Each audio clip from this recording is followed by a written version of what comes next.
Bon, aujourd'hui, petite vidéo pour faire quelques news. Vous avez entendu ce que Kylian Mbappé a dit sur le Paris Saint-Germain? Kylian Mbappé a décidé de régler ses comptes avec le Paris Saint-Germain. Seulement 24 heures après l'officialisation de Kylian Mbappé et de son arrivée au sein du Real Madrid, Kylian Mbappé a décidé également de régler ses comptes avec le staff du Paris Saint-Germain, quitte à décevoir tous les supporters du Paris Saint-Germain.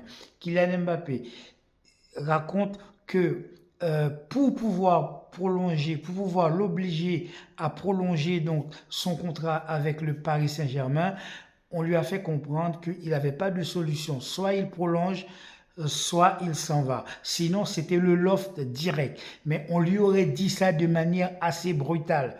Suite à cela, Luis Campos ainsi que Luis Enrique ont dû intervenir pour le sortir du loft. D'ailleurs, il les a remerciés. Il a dit que c'est grâce à eux qu'il a pu rejouer au football, qu'il avait même peur de ne plus apparaître sur un terrain de foot pendant toute la saison. À cause de cela, mes amis, Kylian Mbappé aurait levé le pied lors de certains matchs. Je lui laisse la responsabilité de ses propos, mais c'est ce qui se dit au sein des, c'est ce qui se dit sur les réseaux sociaux, et j'ai pas besoin de vous dire que les supporters du Paris Saint-Germain, à juste titre, sont très fâchés. Hansi Flick a décidé le retour de Ansu Fati pour la saison prochaine, mes amis. Que va faire Ansu Fati? Qu'est-ce que Ansu Fati va pouvoir apporter de plus au FC Barcelone après ses problèmes de blessure, après toutes ces difficultés qu'il a rencontrées ces derniers temps? Est-ce que Ansu Fati va pouvoir conserver son maillot numéro 10? Il était normalement la relève d'un certain Lionel Messi. Est-ce que Ansu Fati va pouvoir continuer à porter ce numéro 10 pour le FC Barcelone? Est-ce que Ansu Fati va pouvoir cette fois-ci remonter la pente, parce que c'est un joueur qui avait beaucoup de talent. Malheureusement, à cause des blessures, il est redescendu tout en bas de l'échelle, et cette fois-ci, il va falloir remonter. Bon, autre nouvelle, mes amis, c'est le contrat avec Nike, mes amis. Enfin, le FC Barcelone voit le bout du tunnel, parce que enfin ce contrat va pouvoir apporter pas mal d'argent au club. Plus de 150 millions. Si ce contrat avec Nike est confirmé, mes amis, le FC Barcelone aura enfin de quoi voir venir lors de ce mercato d'été. D'autant plus que Hansi Flick, on le sait, est en train de tout faire pour faciliter l'arrivée d'un Joshua Kimmich qui n'est pas du tout fait pour l'instant.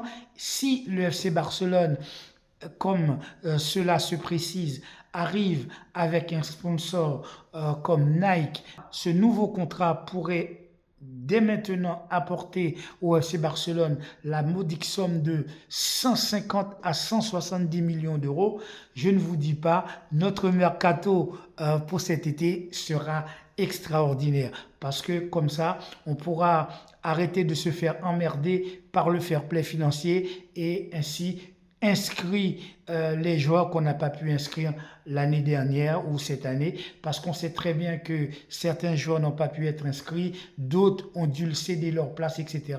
Si on a cet argent, eh bien notre club pourra non seulement inscrire certains joueurs qui n'ont pas pu être inscrits au cours de la saison, mais aussi on pourra peut-être espérer d'aller chercher sur le mercato un vrai numéro 6 comme un certain Joshua Kimmich. On sait que Hansi Flick est en train de tout faire pour essayer de le ramener, mais on sait aussi que ce ne sera pas facile, parce que sur le plan financier, eh bien, c'était pas du tout quelque chose d'évident de faire venir un joueur qui coûte dans les 70-80 millions d'euros.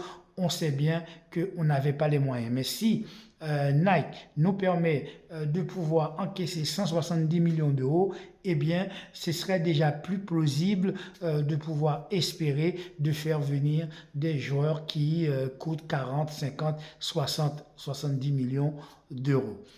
Et autre bonne nouvelle, mes amis, c'est Kylian Mbappé qui arrive au Real Madrid. Eh bien, Kylian Mbappé, pour la première fois de sa vie, il va savoir qu'est-ce que c'est que d'avoir des vrais défenseurs devant lui.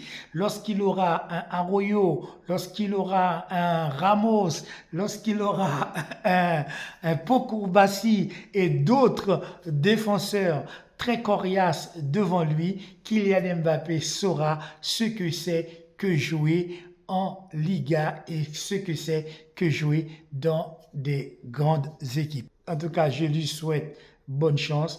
Il arrive dans une grande équipe, en tout cas une équipe qui n'a pas forcément besoin de lui, une équipe qui a gagné 6 Ligues des Champions lors des 10 dernières années, qui a gagné 2 Ligues des Champions sur toi, etc. Tout cela sans Kylian Mbappé. Bien sûr, avec Kylian Mbappé, le Real Madrid sera encore une équipe à battre et une équipe difficilement battable. Déjà, sans Kylian Mbappé, on avait des difficultés pour leur mettre des branlées. Eh bien, avec Kylian Mbappé, ce sera encore plus difficile pour nous de leur mettre une branlée. Mais je rappelle quand même qu'on mettait des manitas au Real Madrid avec Cristiano Ronaldo. Donc, si on le fait avec Cristiano Ronaldo, on est capable de le faire avec Kylian Mbappé. Pour cela, il faut que l'année prochaine, eh bien, notre équipe soit compétitive et elle le sera grâce au nouvel entraîneur, grâce à Hansi Flick, nouvel entraîneur qui arrive au FC Barcelone, etc. Est-ce que vous savez par exemple que Hansi Flick et Pep Guardiola ont des choses en commun? Oui, mes amis, Hansi Flick, Pep Guardiola, les deux, ils ont des choses en commun. Eh bien, d'un côté, Hansi Flick n'était pas un très très grand joueur, d'un côté, Pep Guardiola non plus n'était pas un très très grand joueur. D'un côté, Pep Guardiola, lorsqu'il a pris le FC Barcelone, il venait du Barça B.